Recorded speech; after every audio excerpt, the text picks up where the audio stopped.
አንድነት ለብርታት ብርታት ለአሸናፊነት ከአማራ ፋኖ ብሔራዊ ንቅናቄ አፋብን ጎንደር ጠቅላይ ግዛት በላይ ዘለቀ ዕዝ የሰጠ የሰማዕታት አደራ የአንድነት ጉባኤ መግለጫ ቀን ሐምሌ 5 ቀን 2018 ዓ.ም ሀገራችን ኢትዮጵያ የታሪክ መስቀልቅል ገጥሟት ነውር በማያውቁ ነውረኞች እጅ እየወደቀች አንድ ጊዜ በቋንቋ ሌላ ጊዜ በሃይማኖት ሲፈልጉም በጎጥ እየከፋፈሉ ህዝቧ ለእንግልት ሀብቷ ለብክነት እድገቷ ለቁልቁለት ከተዳረጉ በርካታ አስርት ዓመታትን አሳልፋለች። ይህ መስቀልቅል ችግር ሁሉንም የኢትዮጵያ የማህበረሰብ ክፍል ያዳረሰ ቢሆንም በአማራ ህዝብ ላይ የደረሰው ሁለንተናዊ ግፍና መከራ ግን እጅግ የከፋና የተለየ መሆኑን ዓለም ያወቀው ፀሐይ የሞቀው ሀቅ ነው። ምክንያቱም የአማራን ህዝብ መከራ የሚፈጽመው ህግ ወጥቶለት የሐሰት ትርክት ተጽፎለት ልዩ ልዩ የፍረጃ ስሞች ወጥተውለትና አስፈጻሚ ኃይል ተዋቅሮለት የሚፈጸም ስርዓት ወለድ ጥቃት መሆኑ ነው። የአማራ ህዝብ ርስቱን እንዲቀማ፣ ህዝቡ እንዲፈናቀል፣ የነቃው እንዲታሰርና እንዲገደል፣ የተረፈው ተቅበዝባዥ እንዲሆን፣ ማህበራዊ ተቋማቱ እንዲወድሙ፣ ባህሉ እንዲበረዝ፣ እሴቱ እንዲሸረሸር፣ የአባቶቹን የረቀቀ ጥበብ አሳልፎ እንዲሰጥ፣ እርስ በርሱ እንዳይተማመን ሲደረግ ያጠፋው ጥፋት ኑሮ ሳይሆን ለሀገረ መንግስት መስረታ፣ ለብሔራዊ አንድነት፣ ለኢትዮጵያዊ የጋራ እሴት፣ ለሀገራዊ ወንድማማችነት፣ ለሰላምና ፍትሃዊነት ተቋማትን ለመመስረትና ለመገንባት ከከፈለው ዋጋና ካበረከተው አስተዋጽኦ አንጻር ሲታይ የሚፈጸምበትና የተፈጸመበት ግፍ ተቃራኒ ነበር። ይህ ሁሉ ሲደረግ በመጡበት አኳኋን መልስ ብንሰጥ በአባቶቻችን ደምና አጥንት የቆመችው ሀገር እንዳትፈርስ ብሎ በመስጋት ትዕግስትን የመረጠው የአማራ ህዝብ ተገንጣይና ጽንፈኛ አቋም ያላቸው ገዢዎች እየተፈራረቁ ሲያሰቃዩት በሰላማዊ መንገድ ሲታገል ቆይቷል። በሰላማዊ መንገድ የተጠየቁትን ለአስጨራሽ የትግል ጥረቶችን ተቀብሎ ተግባራዊ ምላሽ ከመስጠት ይልቅ በጥያቄዎች ላይ መሳለቅና ማፌዝን መረጡ። ይባስ ብለው የጭካኔ ቀንበሩን አከበዱት። መከራውን እጥፍ ድርብ እያደረጉት መጡ። በተለይ ባለፉት 8 ዓመታት ከቀደመው የህወሓት ኢህአዴግ ስርዓት አማራ ጠል ህገ መንግስትና የአማራ ጥላቻን በወረሰው የኦህዴድ ብልጽግና ስርዓት ደግሞ ይባስ ብለው አዋጅ አውጀው ቤቱ ድረስ መጥተው እየጨፈጨፉት ትጥቅን ፍታሉት። በሰላማዊ ትግል ችግሬ ይፈታልኛል ብሎ ከቀጠለ የመጥፋቱ ነገር አይቀር የሆነበት የአማራ ህዝብም ባልሞት ባይ ተጋዳይነት ራሱን ከመጥፋት በመከላከል ላይ ይገኛል። ይህ ሳይመካከር የጠላቶቹ ዱላ ብቻ ከቤቱ አስወጥቶ ጫካ ላይ ያገናኘው የአማራ ህዝብም ሳይነጋገር ተግባብቶ የህልውና አደጋውን ለመቀልበስ እየተዋደቀ ይገኛል። ከዚህ በፊት እንደተደረጉት ትግሎች ሁሉ በዚህ ትግልም አሸንፎ ለዳግም ውርደት ላለማጋለጥ በአታጋይ ድርጅት መደራጀት እንዳለበት በማመን በሚያገኘው አጋጣሚ ሁሉ የተለያየ ድርጅት ሲመሰረት ቆይቶ በመጨረሻም ጥር 9 ቀን 2018 ዓ.ም የአማራ ፋኖ ብሔራዊ ንቅናቄ አፋብን የተሰኘ አታጋይ ድርጅቱን ብዙ ሂደቶችንና ውጣ ውረዶችን ተሻግሮ መሰረተ። የድርጅታችን መስረታ ለአማራ ህዝብ የህልውና አደጋ መቀልበስ አይነተኛና ብቸኛ መፍትሄ ከመሆኑም ባለፈ ራስን የማዋሃድ ታላቅ ድል ተደርጎ በታሪክ ሲዘገብ የሚኖር ድንቅ የትግሉ የእድገት ደረጃ ነው። በዚህ ክስተት ህዝባችንና ወዳጆቻችን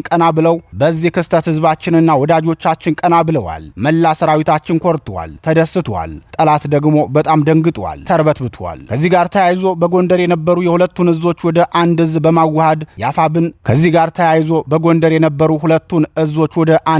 በማዋሃድ አፋብን ባስቀመጠው አቅጣጫ መሰረት በጊዜ ለማዋሃድ ዝግጅት ከተጀመረው ቆይቷል። የተጀመረውን የውህደት እንቅስቃሴ ቶሎ ለመፈጸም የአማራ ህዝብ ትግሉ ፈርቀዳጅ አባቶች በጎ ሚናቸውን የተወጡበት እንቅስቃሴ ሲያደርግ ቆይቷል።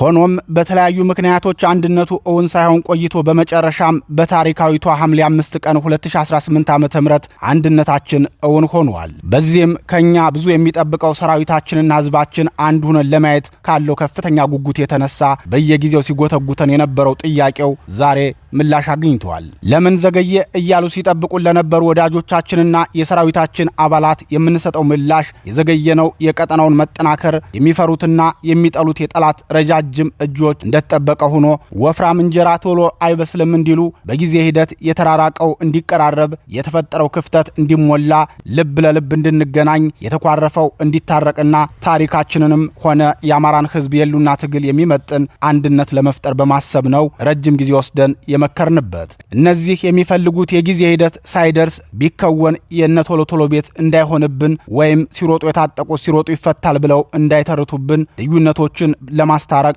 ስብራቶችን ለመጠገን፣ ክፍተቶችን አንቀጾችን ለመሙላት የሚፈለገው ጊዜ እስኪደርስ ጭምር ነበር። ይህንን ሁሉ ሂደት አልፎ የታሪክ ሰሪ ልጆች ነንና በታሪካዊቷ ዕለት ሐምሌ 5 ቀን 2018 ዓ.ም በታሪካዊቷ ቦታ በአካል ተገናኝተን የጎንደርን ክብር የሚመጥን የአማራን ትግል አንድ ደረጃ የሚያራምድ በገዢው ጭቆና ስር ለሚገኘው የኢትዮጵያ ሕዝብ ዳግም ተስፋ የሚያጭር ጠላትን በእጅጉ የሚያስደነብር ታሪካዊ አንድነት ተፈጥሯል። በዚህም ለመላ ሰራዊታችን፣ ለመላ የአማራ ፋኖ ብሔራዊ ንቅናቄ አመራሮችና አባላት፣ ለመላው የአማራ ሕዝብና ሀገር ወደድ ኢትዮጵያውያን፣ በመላው ዓለም ለምትገኙ የትግሉ ደጋፊ ወገኖቻችን በሙሉ እንኳን ደስ አላችሁ፣ እንኳን ደስ አለን እንላለን። ውድ ወገኖቻችን ይህን አንድነት ለማሳካት እጅግ ብዙ የትግል ምዕራፎችን አልፈናል። በበይነ መረብ፣ በቀጥታ ስልክና በልዩ ልዩ የመገናኛ ዘዴዎች ትግሉ ከተጀመረ ጀምሮ በርካታ ውይይቶችን አድርገናል። ብዙ ጠቃሚ ውሳኔዎችንም ወስነናል። ብዙ ችግሮችንም ፈተናል። ይሁንና የጎንደር ፋኖ አንድነት እንዲህ በሩቅ አይሆንምና በአካል በመገናኘት መወያየት አስፈላጊ በመሆኑ በየግንባሩ የነበሩት የትግል መሪዎች ወደ ታሪካዊቷ የፋሺስት ጣሊያን አከርካሪ ወደ ተሰበረባትና የአገር ወዳድ አርበኞች የድል ምልክት ወደ ሆነችዋ ቦታ ተሰባሰቡ። በዚህም የሰማዕታት አደራ የአንድነት ጉባኤው ድል ኳዛ ተብሎ ተሰይሟል። በዚህ መልኩ የሰበሰበው የዛችን የመሪዎችና የአንድነት አመቻች ኮሚቴ የሰማዕታት አደራ አንድነት የተፈጠረው ውህደት እስከ መስቀል ስር ለመተማመን የሚያስችል እውነተኛው አንድነት ሲሆን የትግሉን ሰማዕታት ለመዘከር ቃላቸውን ለመፈጸምና በተግባር ልንመስላቸው ለራሳችን ቃል ገብተንበታል። አይነኬ ይመስል የነበረውን የህወሓት ኢህአዴግ ስርዓት ለመገርሰስ መላ ኢትዮጵያውያንን ያሰባሰበው የትግል ችቦ የተለኮሰበት ሐምሌ 5 የድል ቀን 10ኛ ዓመቱ በሚከበርበት በዛሬው ዕለት ታሪክ ራሱን ደገመ ያስባለው የጎንደር ፋኖ አንድነት ተበሰረ። ይህ አንድነታችን ደግሞ የህዝባችንን የመከራ ጊዜ ለማሳጠርና የድል ቀናችንን ለማቅረብ የሚደረገውን የተቀናጀ ትግል ትልቅ ትርጉም በሚሰጥ መልኩ ኃይል ይሆናል፣ የጠላትንም ዕድሜ ያሳጥራል ብለን እናምናለን። የአማራ ፋኖ ብሔራዊ ንቅናቄ አፋብን ከሚታገልባቸው መሰረታዊ ዓላማዎች የአማራ ፋኖ ብሔራዊ ንቅናቄ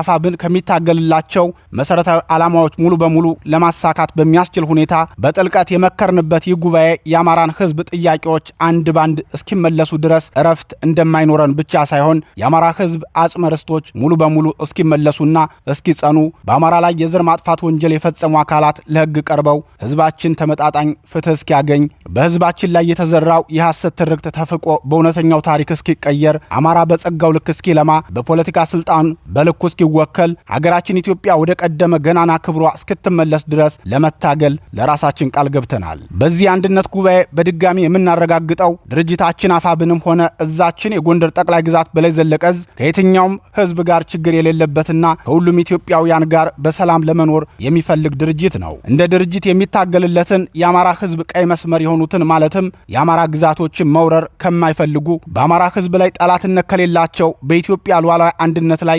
ከማይደራደሩ በብሔራዊ ጥቅሞቻችን ላይ ልዩነት ከሌላቸው የሀገረ መንግስቱ ስጋት የሆነውን የህወሓት ኢህአዴግና የኦህዴድ ብልጽግና ህገ መንግስት የሀገርና የህዝብ የጥላቻ ግንብ ስለሆነ መቀየር አለበት ብለው ከሚያምኑ ሌሎች ኃይሎች ጋር አብሮ ለመስራት ችግር የሌለብን ሲሆን የአማራን ህዝብ በጠላትነት ከፈረጁና በኢትዮጵያ አንድነት ከማያምኑ እንዲሁም የአማራን ርስቶች በመውረር የራሳቸውን ሀገር ለመመስረት አልመው ከሚንቀሳቀሱ አካላት ጋር የምናደርገው ምንም አይነት ግንኙነት አይኖርም። ይህንን የምንታገልለትን ህዝባችንን አቋም ጎንደር ጠቅላይ ግዛት በላይ ዘለቀ ዕዝ ስም ሙሉ በሙሉ ለማስፈጸም ዝግጁ መሆኑን በዚህ አጋጣሚ ለህዝባችንና ሰራዊታችን ለመግለጽ እንወዳለን። ከዚህ በተጨማሪም በቀጣይ የትግል ጊዜያችን የህዝባችን ሁለንተናዊ ሰላም በሚያናጉ ማህበራዊ ኢኮኖሚያዊ እንቅስቃሴ ላይ ደንቀራይ ሆነው በቆዩና በዚሁ ድርጊታቸው በሚቀጥሉ የትግላችንም ሆነ የህዝባችን ጠላቶች ላይ የማያዳግም እርምጃ የምንወስድ መሆኑን ለተከበረው ህዝባችን ማሳወቅ እንወዳለን። ጉባኤው ዕዙን ለሚቀጥሉት 2 ዓመታት የሚመሩትን ስራ አስፈጻሚዎች የመረጠ ሲሆን